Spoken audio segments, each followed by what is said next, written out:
Ignorance is the key to everything because everything comes from ignorance.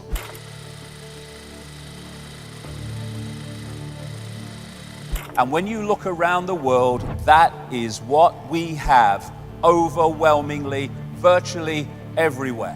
What we will challenge, what we will accept, what we will respond to, what we will ignore, all comes from ignorance.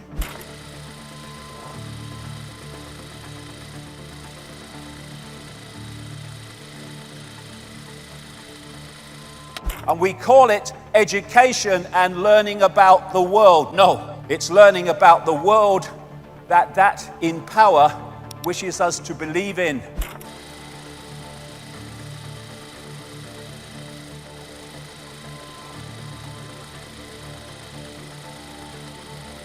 In America, they keep having to tell the people they're free every 5 minutes because they might otherwise suss that they're not. But you have to be every morning at 9 o'clock, otherwise you don't earn the money to survive another month.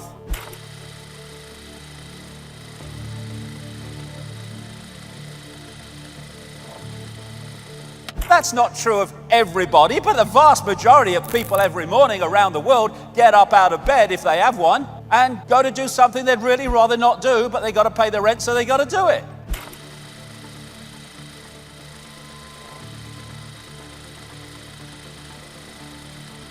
And this system we call life is designed to make sure as many people do not see.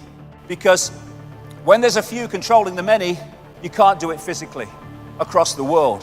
You have to program the perception of the people so that they see the world the way that suits you.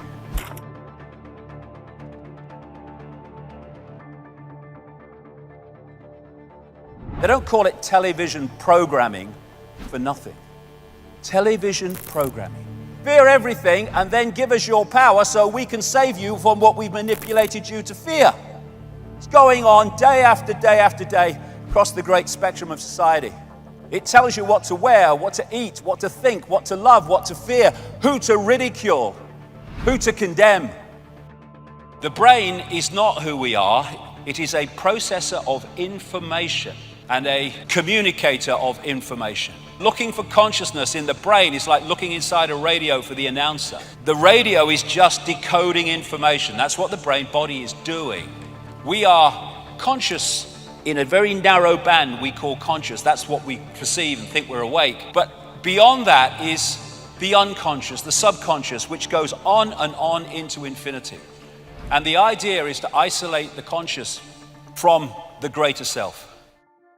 What we are in this reality is simply a point of attention, which the body focuses into a tiny range of frequencies we call the world. I'll get into that in a second. Consciousness is like the ocean. It's the same substance, but it is far more limited.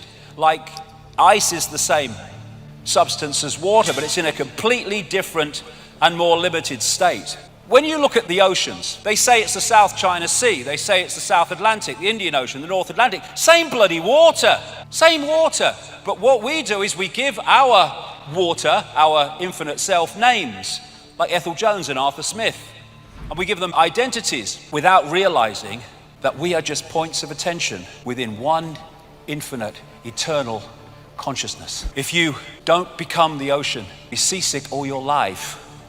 And so many people feel this sense of disconnection, this sense of longing that they can't put words to, because one part of them knows that we're all one. Everything is all one. If you wish to understand the universe, said Tesla, think of energy, frequency, and vibration. Exactly. Our point of attention holds us in this reality unless we're open to consciousness.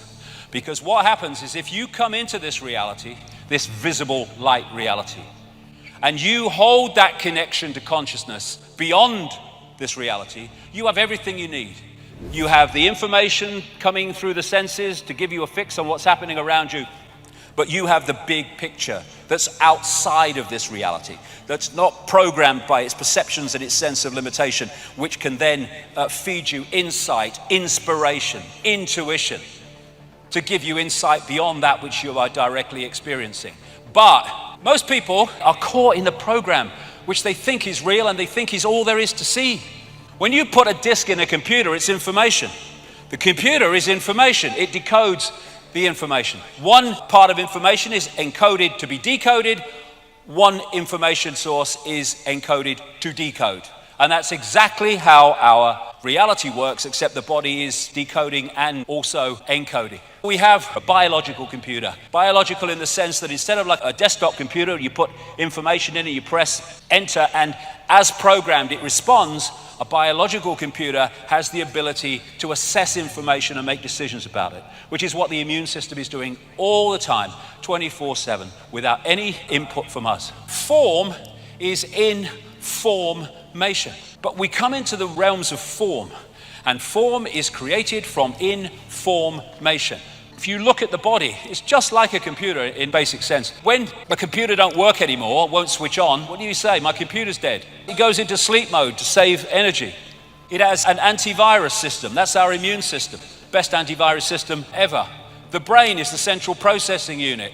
And then you have DNA, which is basically the hard drive. And the senses are decoding systems, decoding information into a form that the brain can decode. The senses are taking waveform information, vibrational information, they're turning into electrical information, they are communicating it to the brain, which then decodes that into a sense of reality we call the world we live in.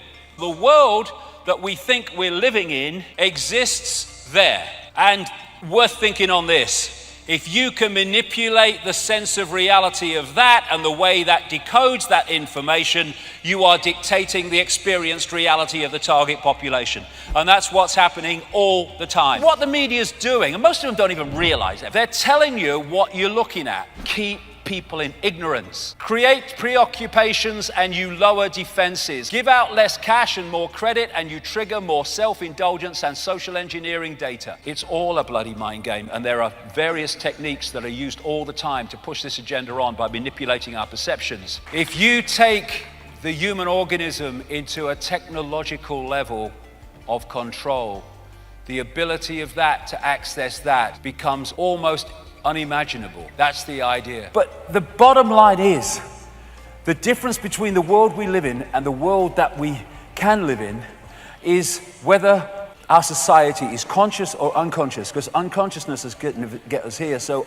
consciousness must take us somewhere else. It's about becoming conscious. The question is, how do you become conscious? Well, you disconnect from the program and then you automatically are conscious. We need to take our perception back.